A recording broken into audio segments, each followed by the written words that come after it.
האם זה באמת סגולה בדוקה? הסגולה ללמוד בזה?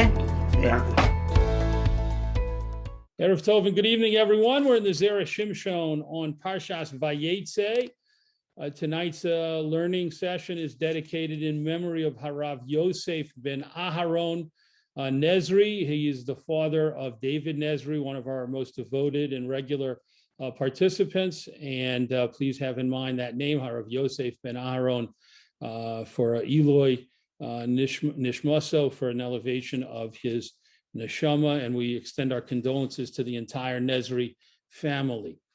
We are in Os Tes, which is section 9 of the Zera Shimshon, again on Parshas Vayetzei. And in order to understand this piece, we're going to need to take a close look at a few psukim from the Parsha. These psukim come from Bereshis, Perek Chaf Tes, psukim Dalid through Zion, and I encourage everyone to please listen to the psukim as carefully as you can, because the Zera Shimshon is going to open the piece with a statement from the Medrash Rabbah on these psukim, and then he's going to ask several questions on that piece in the Medrash Rabbah, and the questions are kind of very tied up in the wording of the psukim and the way that the Medrash Rabbah understands the psukim. So here we go with the psukim. Vayomer lohem Yaakov. This, by the way, is when Yaakov travels to Haran. He leaves his homeland and on the instructions of his mother and his father to go to Haran, to the house of Lavan. And when he gets near their home, when he gets to Haran, he finds some shepherds out in a field, and this is his conversation with them. Vayomer lohem Yaakov, and Yaakov said to them, meaning to the shepherds, Achai me'ayin atem, my brothers, from where are you? Where do you come from? Vayomru mechoron anachnu, and they said, we are from Haran. So Yaakov Avinu hit the jackpot, so to speak, because they could have been from any of the towns and villages, but they were actually from Haran, where Lavan lived. So Yaakov says, Vayomer lohem, and Yaakov said to them, Hayedatem es Lavan ben Nachor? Do you know Lavan, the son of Nachor? That was, of course, Yaakov Avinu's uncle, Rivka's brother. Vayomru, and they said, Yodanu, we know him. So the shepherds are not only from Haran, but they know Lavan. Next pasuk, Vayomer lohem, and Yaakov said to them, Hashalom lo, is there peace to him? Which is usually the way of saying, how is he doing? Is he leading a peaceful existence? Is he healthy? Is he well? Vayomru, and they said, Shalom, peace. Vehine Rachel bito boa im hatzon. And behold, Rachel, his daughter, is coming with the flock. So not only has Hashem guided Yaakov Avinu's steps to a place to get to close enough to Haran where the shepherds know Lavan and can help him get there if he needs that help, but he doesn't need the help because they say, here comes Rachel, his daughter, with their flock, with her flock of sheep. Vayomer, and he said, this is Yaakov responding now to the shepherds, Hein od hayom godol, behold, the day is still great, meaning there's a lot of daylight left. Lo es he'asef hamikneh. It is not yet time to gather in the cattle, to gather in the animals from the field. Hashku hatzon ulechu re'u. Water the flocks and go and shepherd them in the fields for the rest of the day until it is getting close to dark, and then it'll be time to come in. So that's what Yaakov tells them, which, as we'll see, is a very unusual thing for him to say to them. But now let's get right into the Zera Shimshon. Again, we're in Os Tes and Parshas Vayetzei. Medrash Rabbah. The Medrash Rabbah comments on these psukim. Vayomer lohem hashalom lo. Yaakov said to the shepherds, is there peace to him? Which again, we took to mean, is he doing okay? Is everything okay with him? Medrash says, comments, Beinechem leveino, that Yaakov actually asked them, do you have peaceful relationships with Lavan. Between you and Lavan is everything peaceful and good. So the Medrash Rabbah, the first comment it makes, the first point it makes is that Yaakov didn't ask what we thought he asked, meaning, is Lavan okay? Is Lavan well? He actually asked, are you shepherds getting along with Lavan? Is Lavan getting along with you? Is there peaceful relationships between you? Vayomru shalom, and they said peace, meaning yes, we get along peacefully with Lavan, and he gets along peacefully with us. And then they continue, Ve'ipetotin at ba'i, and if you need someone who will chatter with you, is the literal meaning. If you need someone who will be more talkative with you and give you more information, hine Rachel bito bo'im hatzon. Behold, Rachel, his daughter, is coming with the sheep. So the Medrash here is also adding something that we did not see in the Psukim. And what it's adding is that when they told Yaakov that Lavan's daughter Rachel was coming, they didn't just mean to say, you're asking about Lavan, here's his daughter, you can talk directly to a member of his family. What they actually said to Yaakov was, if you are seeking someone who talks a lot, who freely gives a lot of information, then here's Rachel, his Lavan's daughter, and you can talk to her. Hada Omra, this says, the fact that they said this tells us, Shahadibor Motsoi, that speaking is more commonly found, meaning speaking at length or conversing freely, top of the next column, binashim, among women. In other words, the Medrash Rabbah says that when the shepherd said to him, if you're looking for someone who will talk more freely, here's Rachel. What they were saying was Rachel, Lavan's daughter, is a female, and females in general are going to be more comfortable giving you information and speaking more freely than we, the strong, silent type. We men, our shepherds, are not going to be as talkative, so you should probably direct your attention to Rachel. Vayomer, and the Medrash is continuing now with quotes from the Psukim and explanations. Vayomer hein od hayom gadol. And Yaakov said to the shepherds, the day is still great. There's a lot of daylight left. Lo ace, it's not the time, v'chule, etc., to gather in the sheep, the flocks. Omer lahem, this is what Yaakov actually meant and said to them. Im shomrei sochar atem, if you are paid workmen. In other words, if you shepherds are shepherding other people's sheep because they're paying you to guard the sheep and watch the sheep, you're professional shepherds, and that's why you're out here with these flocks, hein od hayom gadol, then there's still a lot of daytime left. Ve'im shalachem atem roim, and if you are actually shepherds of your own sheep, in other words, you own these sheep, you own the flocks yourselves, you're not being paid by someone else. If that's the case, then lo eis he'asef hamikneh, it's not time to bring in the cattle, the sheep, the flocks. Hashku hatzon, give water to the sheep, and then go back to shepherding them out in the field, v'chule, etc. So the Medrash adds amplification and explanation, additional comments that Yaakov made to the shepherds, including the fact that he understood that some of them might own their own flocks and some of them might be paid professional shepherds. And he was saying to them, whether it's one case or the other case, whatever your situation is, it's not time to bring in your animals. Even if you own the animals, it's better to go back out and shepherd them after you give them water.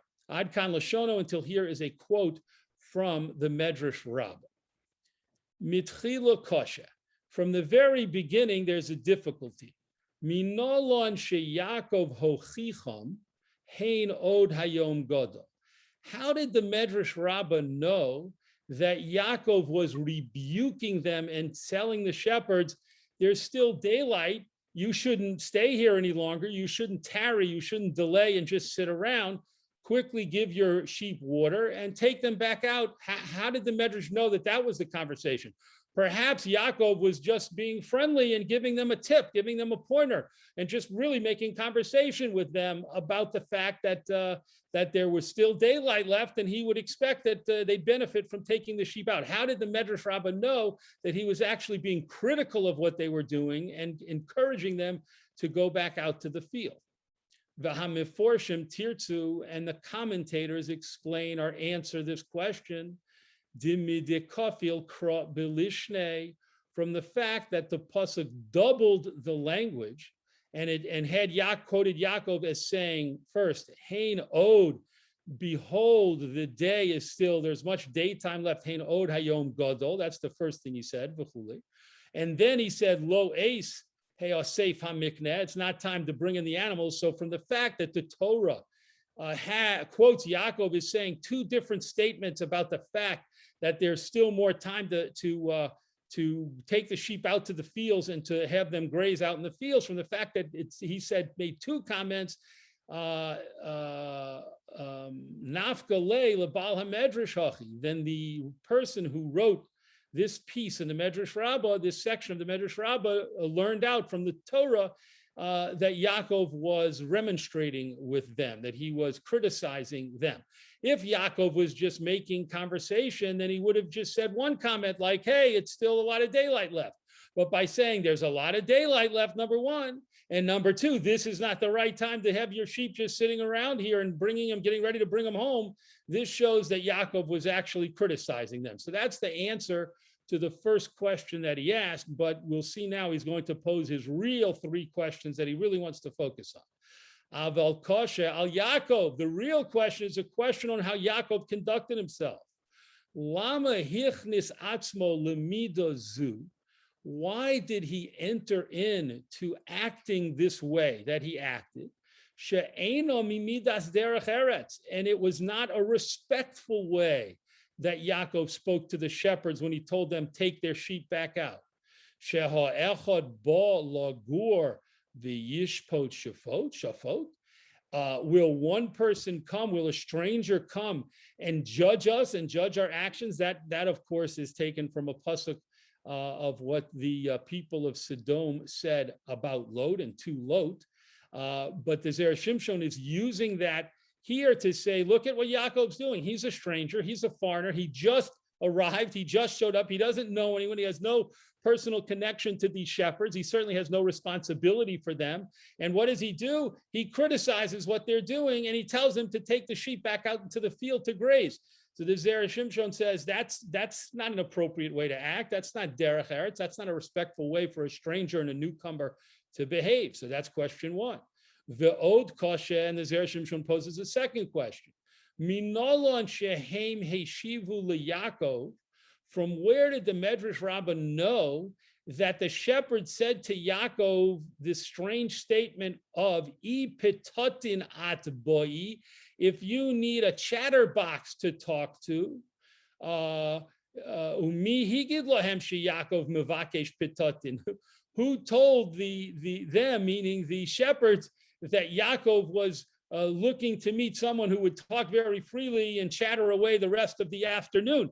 Yaakov didn't say that. Yaakov didn't mention anything about that. Yaakov didn't say, you guys are too taciturn, you guys are too quiet. Where can I find someone who can talk a lot and tell me everything that's going on? That never happened. So why did the Medrash Rabbah say that the shepherd said to Yaakov, if you're looking for a chatterbox, and then here's Rachel? What kind of thing was that for them to say when that didn't seem to have anything connected to what Yaakov had said to them or anything that took place in the conversation? So that's question two. The Od Kasha, and another question, the Zera Shimshon's third question, Lama lo pirish hashalom kipshuto. Why did the Medrash not explain Yaakov's question of hashalom lo? Are things peaceful with Lavon? And it's Lavon in its simple understanding, its simple meaning, which the way it generally means in Tanakh, when someone says, is there peace to him? They mean, how is he? How's he doing? V'nidchak lefaresh, and the Medrash forced in this explanation of hashalom beinechem leveino, that Yaakov was actually asking, are there peaceful relations between you shepherds and between Lavan? Why interpret Yaakov's words when he asked about Lavan's shalom, Lavan's peace, in that way?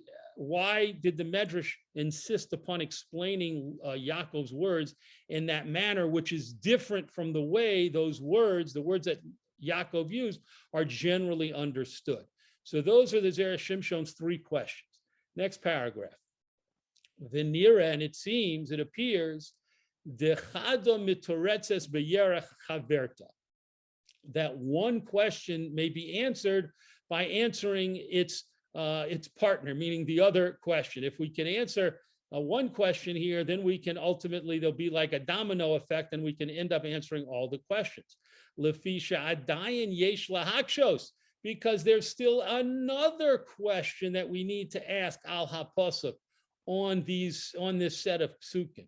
My shna shebishtei she'elos harishonos. What is the difference that when Yaakov asked his first 2 questions, lo heshivu heim, the shepherds did not respond, rak teva achas, with only one word, bekitzer, in a very concise form. Why, the Zera Shimshon says, why is it when you analyze the psukim, when you look carefully at the psukim, you need to ask yourself, why is it that the first 2 questions Yaakov asked, the shepherds answered very concisely, at one point even with just one word, and then when he asked his 3rd question, they gave him a long answer, and he's going to explain what he means right now. Vayomru yodanu, vayomru mechoran anachnu. The first question Yaakov asked was, do you know Lavan? And the shepherds answered with one word, Yodanu, we know. They didn't even say we know Lavan. They just said Yodanu, we know. One word. Like we said, the strong silent type. Vayomru mecharna nachnu. And then when Yaakov said, Me'ayin atem, where are you from?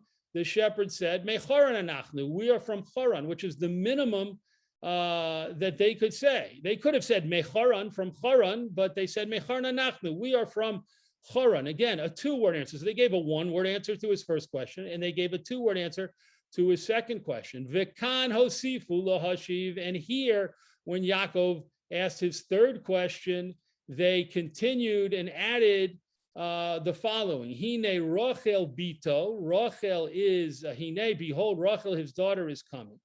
Mashalo shol mehem. And this is something that Yaakov Avinu never asked them about. Mikoach kush yazu, from the strength of this question, meaning, why in the world did they add this information? The shepherds, why did they add this information about Rachel coming? From that question, Bo HaMedrash Kemitaretz. The Medrash, you need to understand, it's that question that the Medrash is coming to answer. So let's pause for a moment. The Zera Shimshon says the key to unlocking the whole puzzle here and to answering and understanding the 3 questions that he asked in the previous paragraph is to ask a 4th question, to pose a 4th question, and to understand that the Medrash Rabbah was coming with the intention of trying to answer that question. Then you'll understand the Medrash Rabbah, and then you'll understand all of our previous 3 questions. Da'al korchacha lomar, because you are compelled to say, shehu kishishol hashalom, when Yaakov asked about Lavan's shalom, Lavan's peace, sho'al davar acher, he was asking a different thing, chutz meha muvan mehapshat, besides for what one would understand from the simple explanation. So now let's continue and see how answering this new question, what you might call the 4th question of the Zera Shimshon, helps us understand the piece in the Medrash Rabbah and also answer the Zera Shimshon's 3 questions. V'lochein pirish, and therefore the Medrash Rabbah explained, shesha'al lahem, that he had asked them, im yesh lahem shalom imo, if they had peace, a peaceful connection, a peaceful relationship with Lavan. Not is Lavan doing okay, but rather, or not if how is Lavan doing, but rather, do you have a peaceful relationship with him? Ve'az chashvu ba'atzmam, and then they thought to themselves, the shepherds thought, lama sha'ol lanu kach. Why is this stranger asking us this? Why is he asking us this question, this kind of personal question about our relationship with Lavan? Why is he doing this?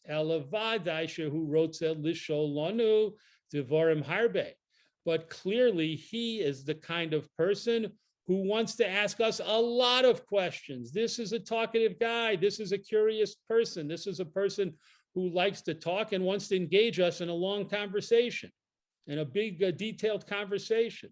And therefore the shepherds thought, in the beginning he's coming and he wants to know if we love Lavan, if we have a good relationship with Lavan. Yishal lanu, and then of course, if we say yes, he's going to then ask us, Ma tovo u'ma chasto. What's so good about Lavan? What is the special kindness of Lavan? What are his nice qualities that you like so much? Ve'im anu sonim oso, and if we say no, we don't get along with Lavan, we hate him. Yishal lanu mara also. Then he'll follow up and ask us, what's so bad about Lavan? Why do you hate him? Why don't you like him? Why can't you get along with him? He's going to have all these follow-up questions, the shepherds assumed and thought. Ve'od, and more so, im anu ohavim oso, if we love him, lo ya'amid lanu b'meshen edaber mimenu tov. If we first say we love him, and then we tell a lot of good qualities about him, this person, this newcomer, is not going to believe us anyway, because he's going to think, oh, wait a minute, I can't take what they're saying at face value. They already told me they really like Lavan. They love Lavan. He's their good buddy. He's their good friend. So now that they're telling me all the nice qualities about him, I don't even know if I should trust it. So that's going to lead him to A, not even believe what we're saying and accept it, and B, probably ask more questions to delve deeper into how we feel about him and what his good actions are. And if we say we hate Lavan, lo yamin, he's not going to believe us. If we say anything bad about Lavan, if we say the reason we hate him is because of this and that, and we talk about his bad qualities, again, he's not really going to believe us, because he's going to think to himself, these shepherds already told me they hate Lavan. If they hate Lavan, then they're not really objective. And so I'm not really going to necessarily believe about what they're saying.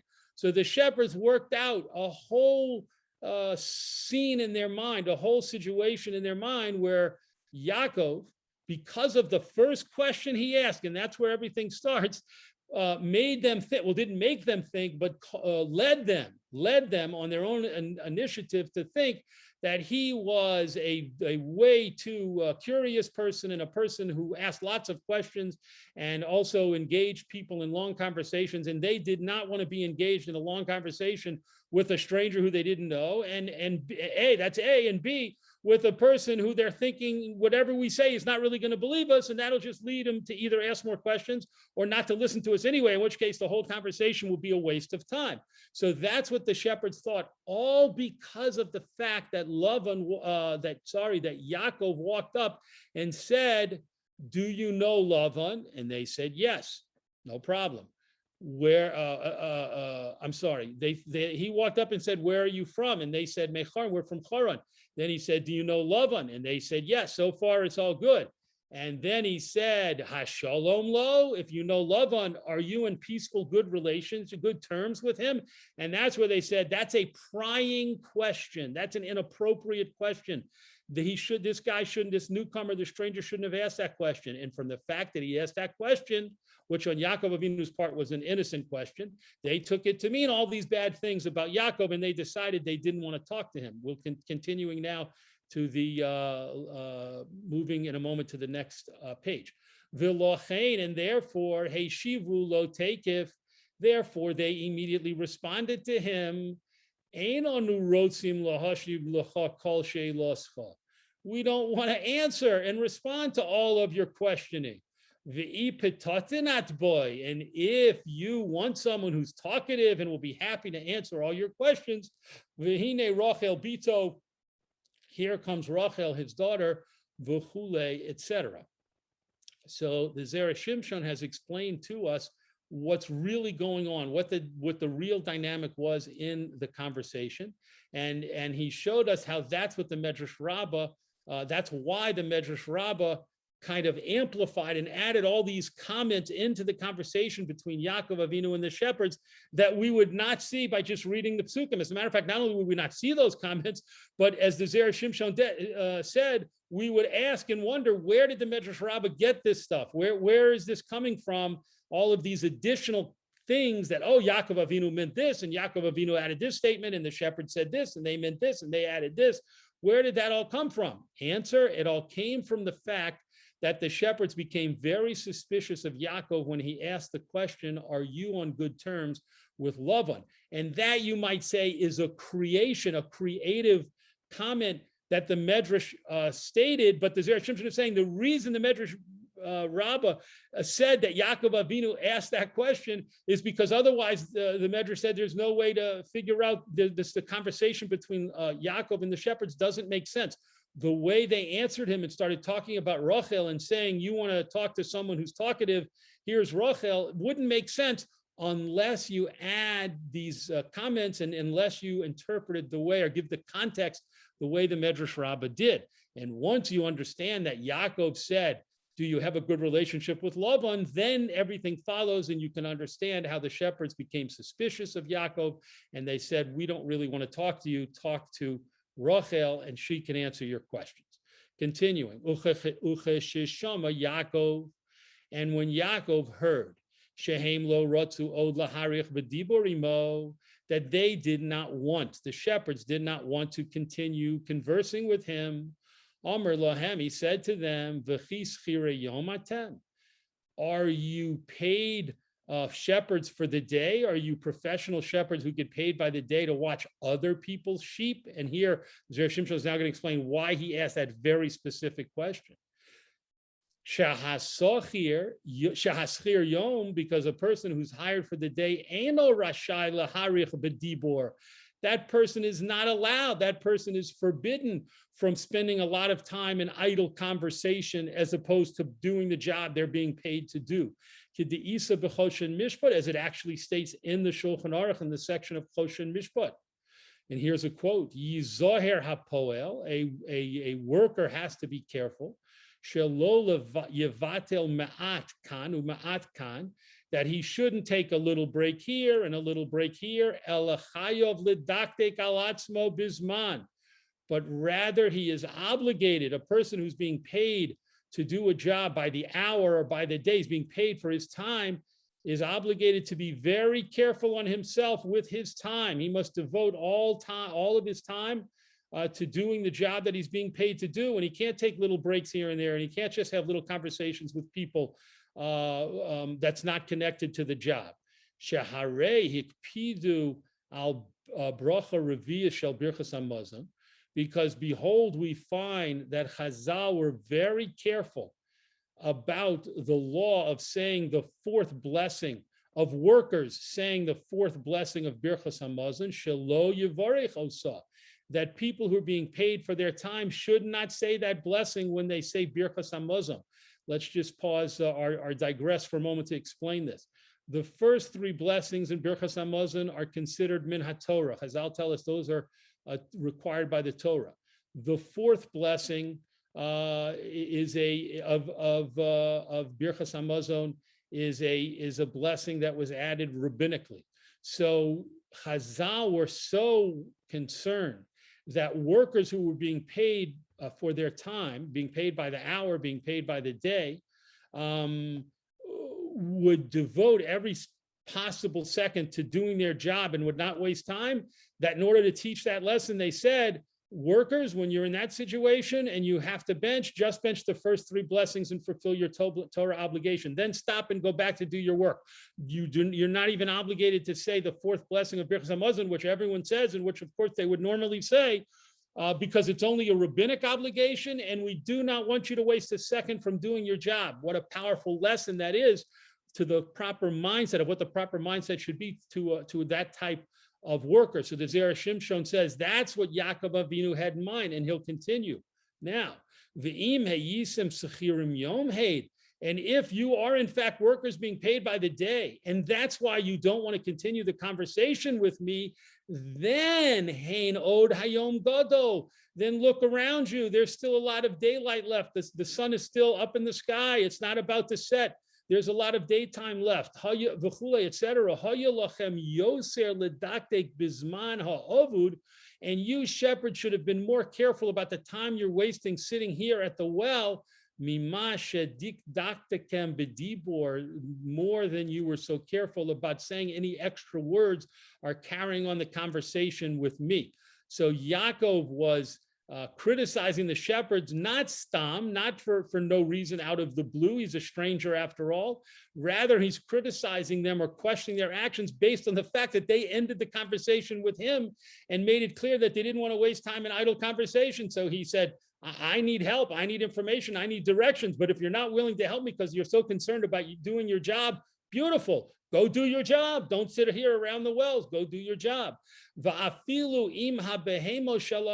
even if you own these animals, and if a person owns his own animal, obviously he can do whatever he wants. He doesn't have to do any particular work if he's the owner of the animal.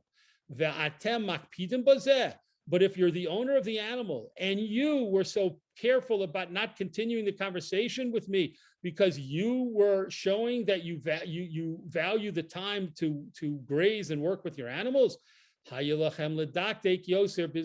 you too should have been more careful about the time, because now is not the time to settle down with the animals for the night. Now is the time to go bring them back out so that they can graze. So the Zera Shimshon, just to recap, opened up with a piece from the Medrash Rabbah that added some unforeseen and kind of unusual information into the dialogue between Yaakov Avinu and the shepherds, things that we wouldn't have expected to see, things that we would not have been able to read into the psukim on our own. And the Medrash Rabbah put those comments in there. And the Zera Shimshon asked 3 different questions to try and understand why the Medrash Rabbah put those statements in there. And then he said the key to understanding all of them is based on a 4th question. And the 4th question was, why did the shepherds respond to Yaakov in very, very curtly and in very few words, laconically twice, and then go on and say more about Rachel, Lavan's daughter, coming and speak a little more freely then? Why did they do that? So the Zera Shimshon says, to answer that specific question, that's exactly where this piece in the Medrash Rabbah was coming from. And once it answered that question and showed us that the shepherds had become suspicious of the strange prying question in their mind that Yaakov asked, then they decided, we don't want to talk to you anymore. Here's Rachel. Talk to her, because you look like you're seen like the kind of guy who wants to get as much information as he can and carry on long conversations. So talk to Rachel. Don't talk to us. We need to get back to work. And then, of course, Yaakov followed up by saying, oh, wonderful, beautiful. You're so careful. You're so particular and careful. You're so makbid on the halachas, on the laws of working, because you're paid watchmen. You're shomrei sachar. So then please it's a good idea to take your animals back out to the field, because there's a lot of daylight left. Yasher koach to everyone who joined learning the Zera Shimshon with us tonight. And we look forward, God willing, to learning together again in the Zera Shimshon's commentary on next week's Parsha.